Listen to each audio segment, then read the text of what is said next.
Hi everyone. आज जो हम देखने लगे हैं वो वेरिएबल्स हैं कि वेरिएबल्स क्या होते हैं। सी प्लस प्लस में वेरिएबल्स क्या चीज़ है, कैसे हम यूज़ करते हैं। सिंपली चलो अपने टॉपिक पे चलते हैं। वेरिएबल्स क्या होते हैं और डाटा टाइप्स क्या होती हैं। ठीक है, वेरिएबल्स जो हम लेट मी करेक्ट जो वेरिएबल्स होते हैं, it's a container that use to store the element. अच्छा, इसकी मिसाल मैं आपको ऐसे देता हूँ कि आपको पता होगा कि variable is a container. Container है, डेट्स इट। वेरिएबल एक सिंपल कंटेनर है। कंटेनर की मिसाल इस तरह है, हम घर में कोई भी सामान को स्टोर करने के लिए कंटेनर्स इस्तेमाल करते हैं। बेशक वो छोटे होते हैं, बड़े होते हैं। फॉर एग्जांपल मैं घर में अगर चीनी स्टोर करना चाहता हूँ, चीनी स्टोर करने के लिए मुझे एक छोटा कंटेनर, छोटा एक डब्बा चाहिए, वो भी एक कंटेनर है। इसी तरह अगर मैं घर में एक पानी की बोतल स्टोर करना चाहता हूँ, पानी की बोतल फ्रिज में रखनी है, तो फ्रिज में रखने के लिए क्या चाहिए, मुझे एक बोतल चाहिए जिसमें मैं पानी डालूँ। पानी की जो वो बोतल है वो भी एक कंटेनर है। इसी तरह डिफरेंट कंटेनर्स हम यूज़ करते हैं घर में डिफरेंट चीज़ों को स्टोर करने। इसी तरह सी प्लस प्लस में इस तरह होता है कि डिफरेंट कंटेनर्स होते हैं जिसको हम डिफरेंट टाइप्स के वेरिएबल्स होते हैं जिसको हम डिफरेंट टाइप्स के डाटा स्टोर करने के लिए यूज़ करते हैं। इसी तरह कुछ और चीज़ें मिसाल ले लें कि अगर आप बोतल पानी है, आप उसको अगर चीनी के डब्बे में स्टोर करना चाहते हैं तो वो नहीं कर सकते, क्योंकि पानी है वो आप उधर करेंगे तो ये एक मतलब समझ में आने वाली चीज़ ही नहीं है, वो स्टोर होती नहीं है, उसमें हो जाएगी लेकिन ये एरर देगी है। तो इसी तरह इसमें सी प्लस प्लस में अगर आप एक कंटेनर में दूसरी चीज़ स्टोर करेंगे तो वो उसका सही आउटपुट नहीं देगा। अच्छा, इसी तरह अगर मैं कहता हूँ कि चीनी है वो छोटे डब्बे में मैं स्टोर करता हूँ जो मैं रेगुलरली यूज़ करूँगा। अगर उसको मैं चावल वाले डब्बे में डाल दूँ, तो वो बड़े डब्बे में डालूँगा तो वो रेगुलरली यूज़ करने में मुझे मुश्किल पेश आएगी। इसी तरह जब हम सी प्लस प्लस में वेरिएबल्स को स्टोर करते हैं, तो वेरिएबल को स्टोर करते वक़्त हमें एग्ज़ैक्ट जिस कंटेनर में जो चीज़ स्टोर होनी है, उसी कंटेनर में वो चीज़ स्टोर करनी पड़ती है। अगर वो नहीं करेंगे हम, तो वो जो है एरर देगा, ठीक है? तो मैं आपको बता देता हूँ, इसमें 7 कंटेनर्स हैं सी प्लस प्लस में, जो बेसिक कंटेनर्स हैं, ठीक है, वेरिएबल्स के। फर्स्ट ऑफ ऑल इंट है, जिसमें हम इंटीजर टाइप वेरिएबल, ये मेरे वर्ड्स गौर से सुने, ऐसे वैल्यूज जो नॉन फ्लोटेबल हो, नॉन नेगेटिव हो, मीन्स के जिसमें हम पॉइंट का ना आता हो, इंटीजर हो, for example 0, -1, +1, that's it. For example real line elements that stored in the int variable, int container, ठीक है। ऐसे वेरिएबल्स जो हम 1 2 3 4 5 -2 -3 -5 -7, ये सारे हम इंट में स्टोर कर देते हैं। और अगर हम इसके साथ लगा दें 0.1 3.7, इस तरह करके हम इस तरह कर दें, तो ये हम किस में स्टोर कर देंगे, फ्लोट में, ठीक है। अच्छा, डबल डबल जो होता है ना, डबल में भी हम फ्लोट वेरिएबल्स ही स्टोर करते हैं, लेकिन ये होता है कि कुछ प्रिसीजन पॉइंट के बाद अगर हमने इधर वैल्यूज एंटर कर दी हैं ज़्यादा, कि हम इस तरह एंटर करना चाहते हैं कि 3.55555, तो ये वैल्यूज हमें फ्लोट में अगर स्टोर करेंगे, फॉर एग्जांपल पॉइंट के बाद की जो वैल्यू मैंने आपको जैसे मिसाल दी कि अगर हम छोटे कंटेनर में छोटी चीज़, शुगर को हम बड़े कंटेनर में स्टोर कर देंगे तो वो भी एरर देगा। अगर चावल को हम चीनी वाले डब्बे में स्टोर कर देंगे तो वो भी एरर देगा। इसी तरह अगर हम फ्लोट का डाटा डबल में स्टोर कर देंगे और डबल का डाटा फ्लोट में स्टोर करेंगे तो वो मसला करेगा।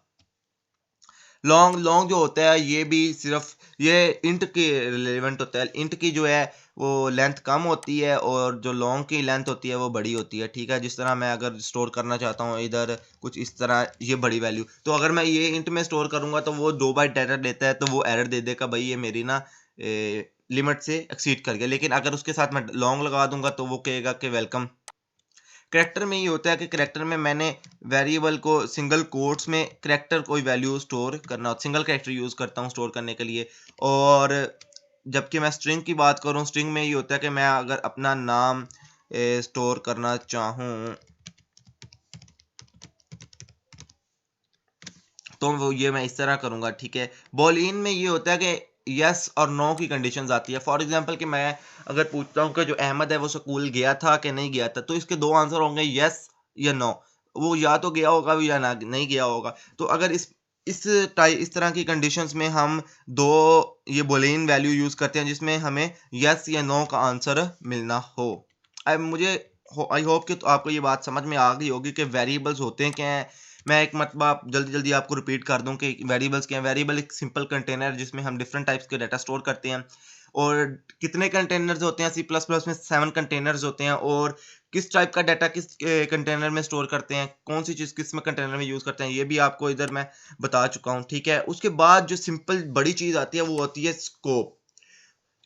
और जो वेरिएबल्स होते हैं वो दो टाइप्स के वेरिएबल्स होते हैं। For example local variables and global variables.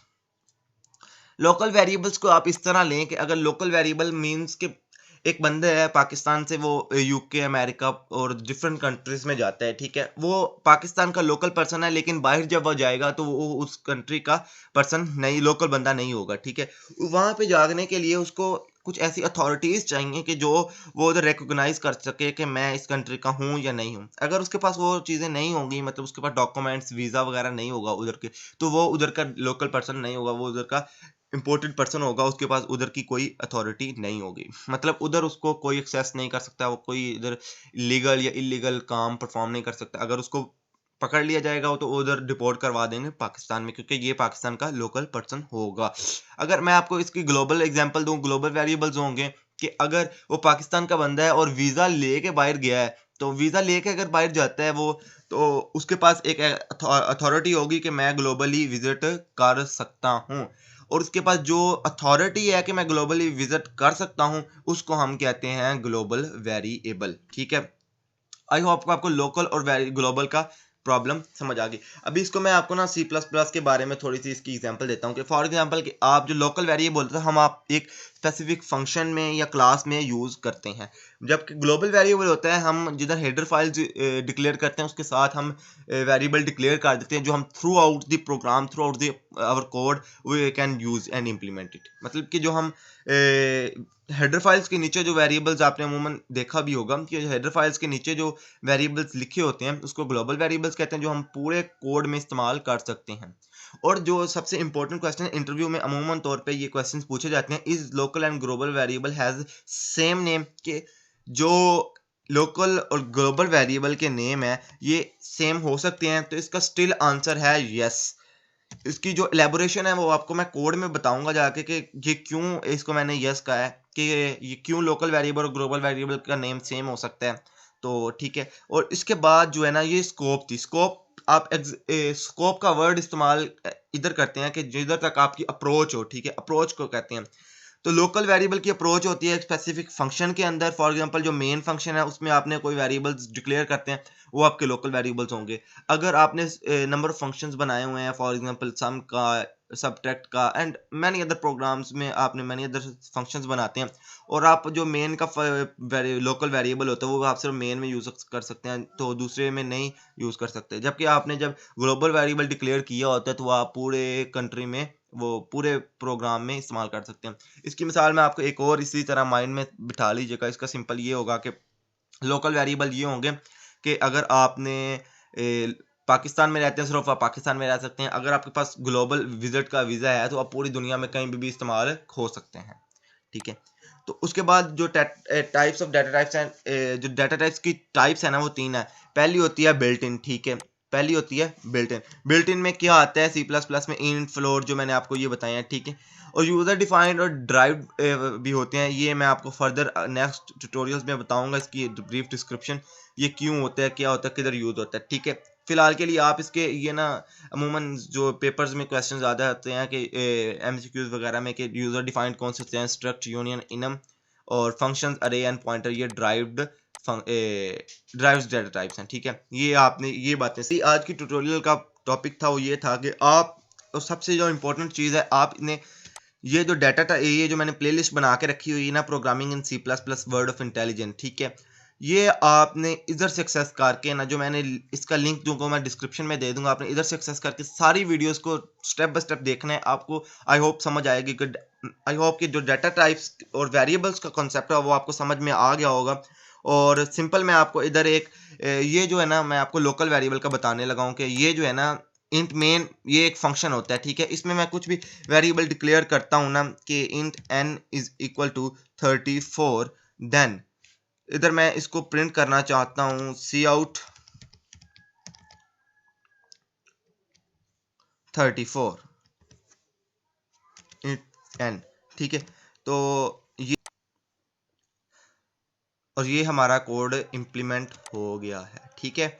अच्छा, इसी तरह आपने आपका जो मैं एक आपको इसमें जो प्रोग्रामिंग की जो मैं ये प्लेलिस्ट बनाऊंगा, एक बड़ी अट्रैक्टिव प्लेलिस्ट बनाऊंगा जिसमें आपसे इंटरेक्शन वगैरह भी करूंगा कि आपको मैं एक क्विज देता हूँ, एक सिंपल सा एक असाइनमेंट देता हूँ जिसमें आपने क्या करना है कि आपने घर में अपने लैपटॉप में अपने पीसी में ये सारे जितने भी है ना इंट वेरिएबल 7 के 7 जो बिल्ट इन मैंने वेरिएबल्स आपको बताए हैं, आपने इसकी इसी तरह सिर्फ इंप्लीमेंटेशन करनी है। मेन में वेरिएबल डिक्लेयर करना है और सी आउट से उसको प्रिंट करना है, ठीक है। सिंपल ये काम आपने करना और कोई काम नहीं आपने करना आज। और इंशाल्लाह जो नेक्स्ट प्लेलिस्ट में नेक्स्ट वीडियोस में अपलोड कर दूंगा और विद इन 2 से 4 डेज में ये मैं पूरी प्लेलिस्ट को आप तक प्रोवाइड कर दूंगा, ठीक है। तो आपने इस पूरी प्लेलिस्ट को इधर लिंक के साथ, ये जो लिंक है ना मैं इसको आपकी डिस्क्रिप्शन में दे दूंगा और इधर मैंने डिस्क्रिप्शन में इसका दिया भी हुआ है प्लेलिस्ट ऑफ दिस कोर्स, ठीक है। आपने इधर से ये एक्सेस कर लेनी है प्लेलिस्ट और इधर प्लेलिस्ट से आपने डाटा ये सारा एक्सेस करना है। एक्सेस करने के बाद और जल्द ही मैं आपको ना लास्ट पे एक रिवीजन जो है ना वो भी एक ट्यूटोरियल बना के दूंगा तकरीबन 40 से 50 मिनट्स के दरमियान, जिसमें आप पूरी जो C++ रिवाइज हो जाएगी आपकी, ठीक है। और आपने जो सिंपल ये मैंने इधर बताया हुआ कि 2 आईडीज़ हैं, आप कोड ब्लॉक्स या डेव C++ इस्तेमाल कर सकते हैं। और ये वेरिएबल एंड कमेंट्स के बारे में उसके एक्सक्यूजेस के बारे में बता दिया है, वो अभी आप वीडियोस देख लें। और अभी मैंने आपको वेरिएबल्स के बारे में बताया ये कितनी टाइप्स के होते हैं, क्या क्या होते हैं, ठीक है। और इंशाल्लाह उम्मीद है कि नेक्स्ट वीडियो में मिलते हैं। ओके, अल्लाह हाफिज़।